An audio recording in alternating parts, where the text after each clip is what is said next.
Today we are learning about Proverbs 21.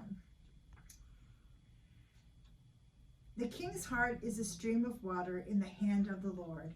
He turns it wherever he will.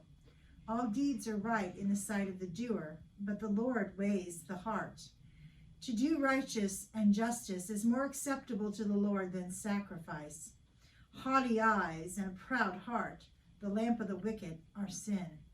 The plans of the diligent lead surely to abundance, but everyone who is hasty comes only to want. The getting of treasures by a lying tongue is a fleeting vapor and a snare of death. The violence of the wicked will sweep them away, because they refuse to do what is just. The way of the guilty is crooked, but the conduct of the pure is right. It is better to live in a corner of a housetop than a house shared with a contentious wife. The soul of the wicked desired evil. Their neighbors find no mercy in their eyes. When scoffers is punished, the simple become wiser. When the wise are instructed, they increase in knowledge. The righteous one observes the house of the wicked. He casts the wicked down to ruin. If you close your ear to a cry of the poor, you will cry out and not be heard. A gift in secret averts anger, and it conceals bribe in the bosom, strong wrath. When justice is done, it is joy to the righteous, but dismay to evildoers. Whoever wanders from the way of understanding will rest in the assembly of the dead. Whoever loves pleasure will suffer want. Whoever loves wine and oil will not be rich. The wicked is a ransom for the righteous, and the faithless for the upright. It is better to live in a desert land than with a contentious and fretful wife. Precious treasure remains in the house of the wise, but the fool devours it. Whoever pursues righteousness and kindness will find life and honor. One wise person went up against a city of warriors and brought down the stronghold in which they trusted. To watch every mouth and tongue is to keep out of trouble. The proud, haughty person named Scoffer acts with arrogant pride. The cravings of a lazy person is fatal, for lazy hands refuse to labor. All day long the wicked covet, but the righteous give and do not hold back. The sacrifice of the wicked is an abomination. How much more when brought with evil intent? A false witness will perish, but a good listener will testify successfully. The wicked put on a bold face, but the upright give thought to their ways. No wisdom, no understanding, nor counsel can avail against the Lord. The horse is made ready for the day of battle, but the victory belongs to the Lord. You could say that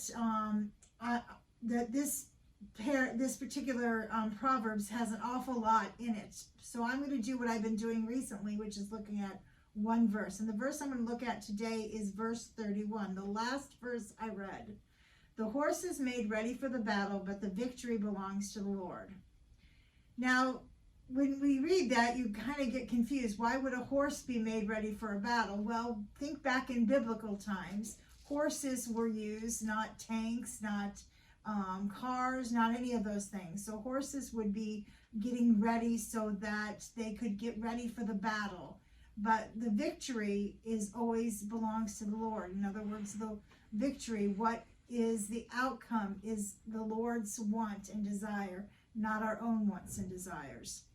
So basically what this verse is telling us is that we need to be prepare and trust in God. In other words, prepare and trusting in God go hand in hand. And we need to find somehow a balance between the two of them. First, I'm going to give you a little personal example and then a biblical one.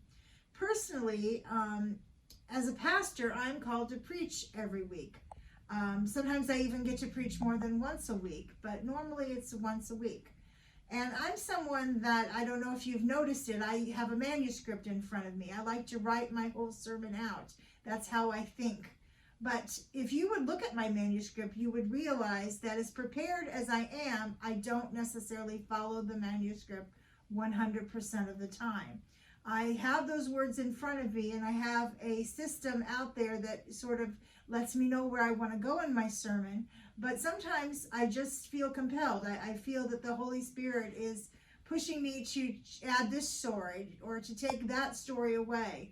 And so even in my preparedness, I trust in God. I never wing it, but I trust in God that when I need the help, the Holy Spirit will come and tell me the words to say. Now let's look at a biblical example, and this would be in the book of Joshua in chapter 6. This is when Joshua is going to the city of Jericho, and he is going to be defeating the city of Jericho, bringing the walls down. And God asked then the Israelites to do something very strange. Let me quickly read you this passage. See, I have handed Jericho over to you, along with its kings and soldiers. You shall march around the city, all the warriors circling the city once. Thus you shall do for 6 days, with 7 priests bearing 7 trumpets of ram's horn before the ark. On the 7th day you should march around the city 7 times, the priests blowing the trumpets. When they make a long blast with the ram's horn, as soon as you hear the sound of the trumpet, then all the people shall shout with great shout, and the wall of the city will fall down flat, and all the people shall charge straight ahead. Okay, that story is a famous one. But when you think about the story, what God was asking them to do was kind of strange, wasn't it? You're supposed to walk around the city 6 days in a row, once around the city, and then on the 7th day, you're supposed to walk around it 7 times, blowing the sounds of the trumpets, and then finally people all shouting, and eventually the wall will come down when that happens. Now, if they, to do this, they had to prepare and be ready for to be ready and prepared to go and do what the Lord had told them. And they had to trust that what they did was going to bring them the outcome that God wanted. So there's a biblical example. So you could say whatever we do in our lives, we are called to trust in God. Knowing that you spend time in reading the scriptures and prayers, all these things are putting your trust in Lord, and the Lord will help and guide and provide you. So preparing, getting ready, providing, and being ready to trust in God, God will provide with what you need. So the questions that I have for you today, the first one is, how good am I at trusting in the Lord? And the second one is, what are ways that I can better trust in God to guide me?